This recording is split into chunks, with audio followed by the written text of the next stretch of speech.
Class 11th Physics, date 15th of November 2002, Lecture 2 of Chapter Gravitation। पहला lecture में Kepler's law of planetary motion पढ़ाया गया था। नहीं पढ़ा तो पहले पढ़ लो।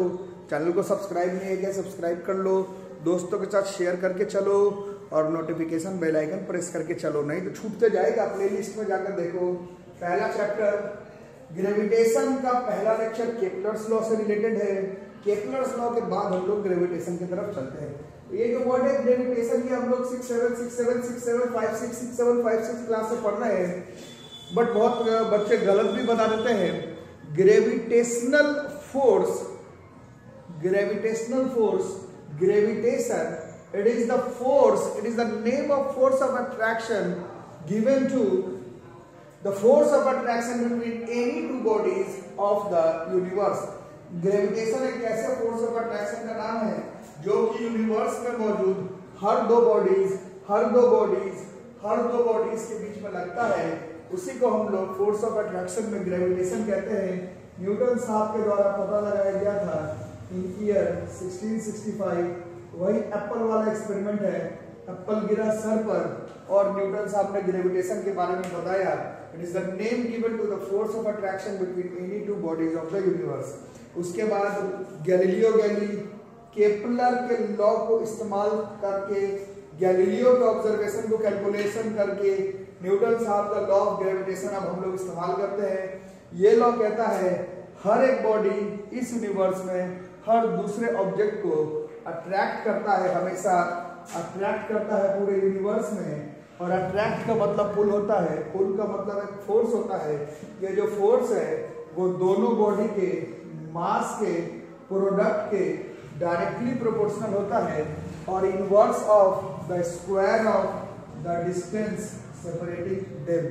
9th क्लास में भी पढ़ा था।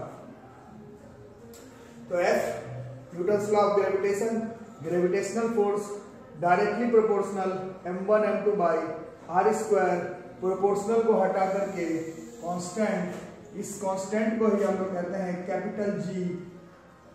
सो कैवेंडिश के एक्सपेरिमेंट अगर मौका मिलेगा चैप्टर में तो आगे कभी थोड़ा सा बता दूंगा, नहीं तो ये आपको मालूम होना चाहिए। कैवेंडिश के मैथमेटिकल एक्सपेरिमेंट से, फिजिकल एक्सपेरिमेंट से कैपिटल जी के वैल्यू के बारे में पता चला।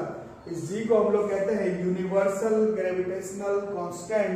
वैल्यू इज अप्रोक्सीमेटली 6.67 into 10 की पावर -11 न्यूटन मीटर स्क्वायर पर KG square. Universal gravitational constant है। यूनिवर्स पे हर जगह पर कैपिटल जी की वैल्यू इतनी ही होगी। और डायमेंशनल एनालिसिस हमने पहले सीखा है। डायमेंशंस अगर निकालते हैं कैपिटल जी का फॉर्मूला से this fr square by m1 m2, f का ml_t-2, r का l2 और मास का m2 फिर से। तो दिस इज m पे पावर -1 हो गया, l पे 3 हो गया और t पर पावर -2 हो गया। ठीक है, 6.67 into 10 की पावर -11 न्यूटन मीटर स्क्वायर पर केजी स्क्वायर। और इसको सीजीएस में कन्वर्ट करेंगे तो दिस विल बी 6.67 into 10 की पावर -11 न्यूटन में 10 की पावर 5 पे मल्टीप्लाई करते हैं तो वो टाइम पर आ जाएगा। मीटर स्क्वायर में और 10 की पावर 4 से मल्टीप्लाई कर देते हैं तो वो सेंटीमीटर स्क्वायर पर आ जाएगा। पर केजी ग्राम तो 3 6 10 की पावर 6 से कर देंगे तो वो पर ग्राम स्क्वायर में आ जाएगा। 5 4 9 3। सो दिस इज 6.67 10 की पावर -8। 5 4 9 9 में 6 गया 3 -11 में से 3 गया -8 unit dyne newton metre square. This is centimetre square per gram square. ये कैपिटल जी की वैल्यू है। न्यूटन्स लॉ ऑफ ग्रेविटेशन है। This is Newton's law of gravitation. Gravitation is the name given to the force of attraction between any two bodies of the universe given by Sir Isaac Newton in 1665, and Newton's law of gravitation states that every body in this universe attracts another body with a force which is directly proportional to the product of their masses and inversely proportional to the square of the distance separating them। F is directly proportional to m1 m2 r square। proportional हटा करके constant, this capital G, this is universal gravitational constant discovered by Cavendish in his Cavendish experiment. You don't have to follow according to the syllabus, but you need to know a bit of thing about Cavendish experiment, which I will tell you further in this chapter. Capital G is universal gravitational constant, value 6.67 into 10 to the power minus 11 Newton meter square per kg square, and capital G is m to the power minus 1 L3 T per power minus 2, and it's a very universal law of gravitation. One of the most important aspect of gravitational force is that it works on large distance objects as well as in case of very less distant objects also. तो gravitational force के बारे में खूबी है कि ये दूर वाले ऑब्जेक्ट के लिए भी काम करता है और पास वाले ऑब्जेक्ट के लिए भी काम करता है। और केमिस्ट्री में पढ़ा होगा gravitational force are one of the 4 fundamental forces that exist in our nature, और सबसे वीकेस्ट है। फंडामेंटल फोर्सेस में बात करें तो ये सबसे वीकेस्ट है। वीकेस्ट होने का कारण ये कि ये कहीं दूर वाले ऑब्जेक्ट्स में भी काम करता है, इस वजह से वीकेस्ट होता है। बट सबसे ज्यादा इंपॉर्टेंस रखता है क्योंकि मेरा आपका यहाँ खड़े रहना, बैठे रहना, अर्थ का सन के अराउंड घूमना, प्लानेटरी मोशन, टाइड्स आना, पंखा अपने जगह पर रहना और टेबल अपनी जगह पर रहना, आपका टेबल पर बैठना, पेन से लिखना, ये सब का सब ग्रेविटेशनल फोर्सेस पर ही डिपेंड करता है। तो ग्रेविटेशनल फोर्स 4 फंडामेंटल फोर्सेस जो हमारे नेचर में एग्जिस्ट करता है उसमें से वीकेस्ट तो है, बट इसका इंपॉर्टेंस जो है वो सबसे ज्यादा है। ठीक है, इसको आप लोग नोट करके रखेंगे।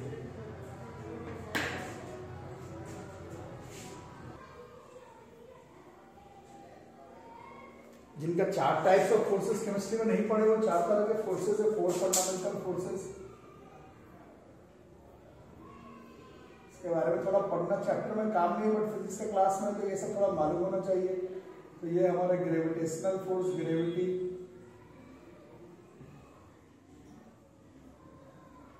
वीक फोर्सेस, स्ट्रॉन्ग फोर्सेस और इलेक्ट्रोमैग्नेटिक फोर्सेस। इलेक्ट्रोमैग्नेटिक 4 तरह के फंडामेंटल फोर्सेस होते हैं। एक ग्रेविटी है, एक आप लोग 10th क्लास में पढ़े, अभी केमिस्ट्री वगैरह में पढ़ेंगे और थोड़ा सा 10th में भी पढ़े थे। न्यूक्लियर फ्यूजन और न्यूक्लियर फिजन जब रिएक्शन होता है तो न्यूक्लियस के बारे में हम लोग को मालूम है। न्यूक्लियस में से रेडियो एक्टिव एटम के न्यूक्लियस में वीक फोर्सेस होते हैं जिसके वजह से डीके होते रहता है। 2000 वीक फोर्सेस।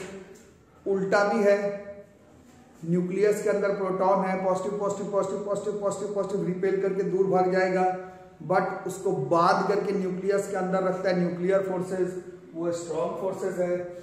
और छोटे क्लासेस जैसे पढ़े पॉजिटिव चार्ज रिपेल कर रहा है, पॉजिटिव निगेटिव अट्रैक्ट कर रहा है, और चार्जेस जब मूव करते हैं वो अपने साथ साथ इलेक्ट्रिक के साथ मैग्नेटिक फोर्सेस भी बनाते हैं। 2000 इलेक्ट्रोमैग्नेटिक फोर्सेस चैप्टर में काम नहीं है बट थोड़ा सा मालूम होना चाहिए।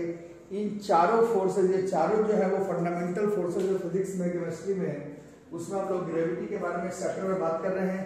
ग्रेविटेशनल फोर्सेस आर वीकेस्ट तो है but application wise day to day life में, फिजिक्स में, हमारे आपके डे टू डे लाइफ के फिजिकल एक्टिविटीज में ग्रेविटेशनल फोर्सेस का बहुत ज्यादा इस्तेमाल है।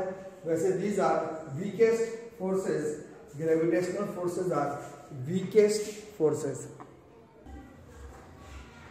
तो कुछ थिंग्स टू रिमेंबर बातें कर ले।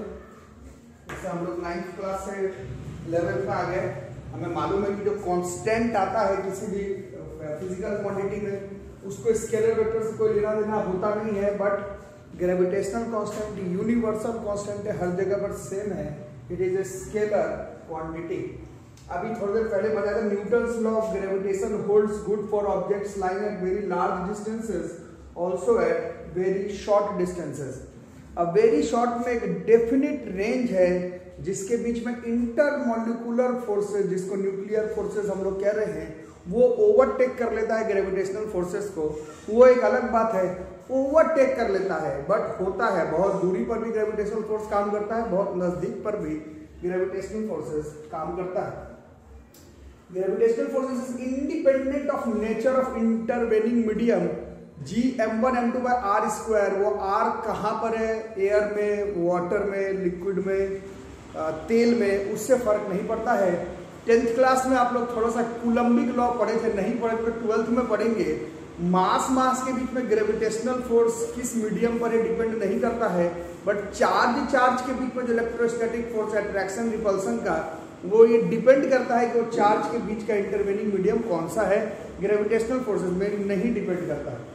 Gravitational forces are conservative forces, ये परसों ही पढ़ा दिया गया है, जिन्होंने नहीं देखा एक बार देख लेंगे। Gravitational forces are conservative in nature. Action reaction, पहला बॉडी और दूसरा बॉडी जिसके बीच में ग्रेविटेशनल फोर्सेस काम कर रहा है, वो एक्शन रिएक्शन पेयर को फॉर्म करता है। नहीं पढ़ा एक्शन रिएक्शन, जाओ फोर्सेस लॉज ऑफ मोशन का प्लेलिस्ट में जाओ और पढ़ो एक्शन रिएक्शन को, वहां पर इसके बारे में बताया हुआ है। और gravitational forces are central in nature. Central का मतलब है कि बिल्कुल आप लोग समझ रहे होंगे, सेंट्रल का मतलब है ग्रेविटेशनल फोर्स का जो भी न्यूमेरिकल, जो भी फॉर्मूला, जो भी कंसेप्ट हम लोग सोचेंगे, दोनों बॉडी के बीच में जो लाइन होगा, लाइन जो होगा आर, दो बॉडी m1 m2 के बीच का आर, वो जिस लाइन पर है उसी पर सेंट्रल फोर्सेस है। इधर उधर ग्रेविटेशनल फोर्सेस काम नहीं करेगा। दोनों के बीच का जो लाइन है उसी पर सेंट्रली ये फोर्स काम करता है। These are things to remember while attempting and understanding gravitational forces. Note कर लो।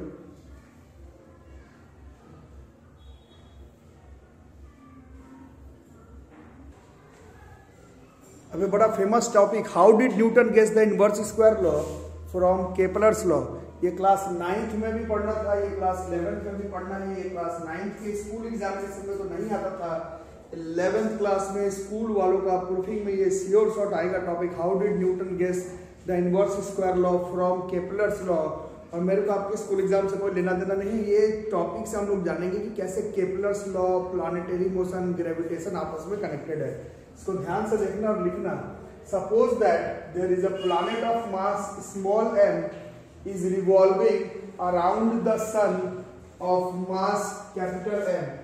ये M है और इसके अराउंड रिवॉल्व कर रहा है एक प्लैनेट, इसका मास स्मॉल m है। ये सन है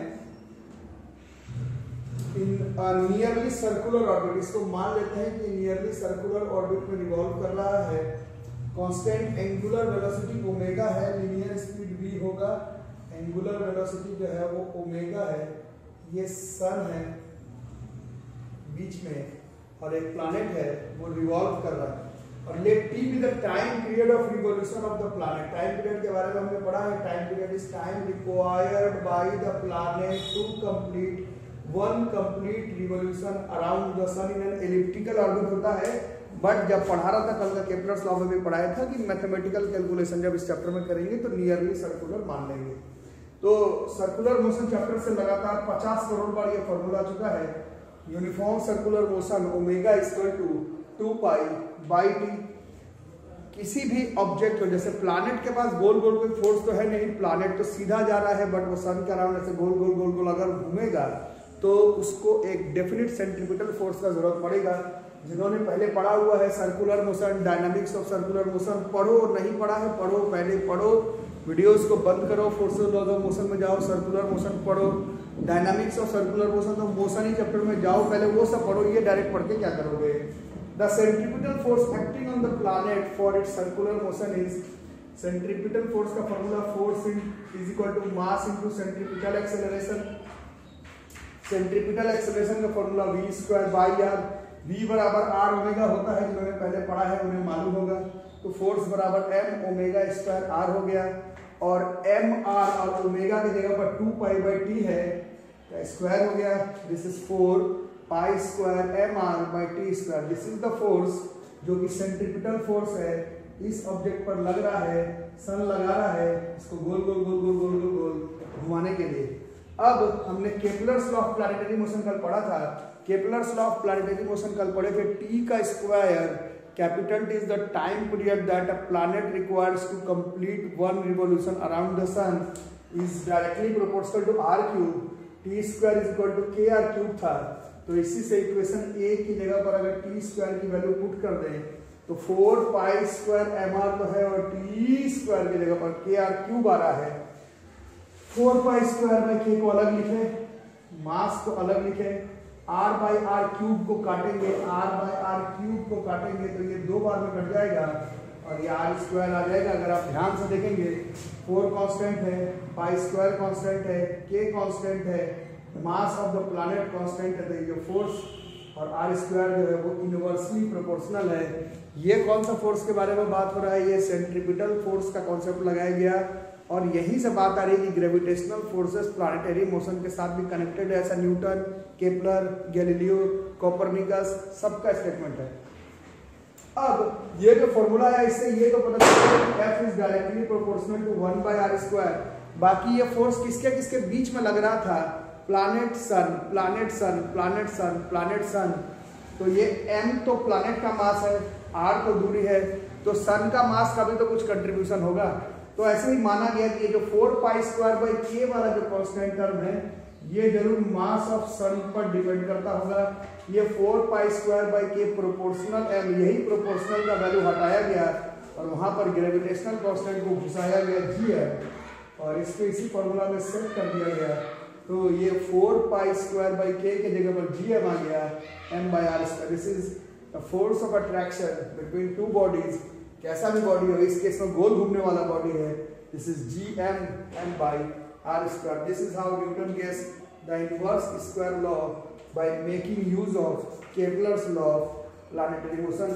सिंक्रोनाइजेशन एग्जामिनेशन में इसको पहले नोट करके रखेंगे।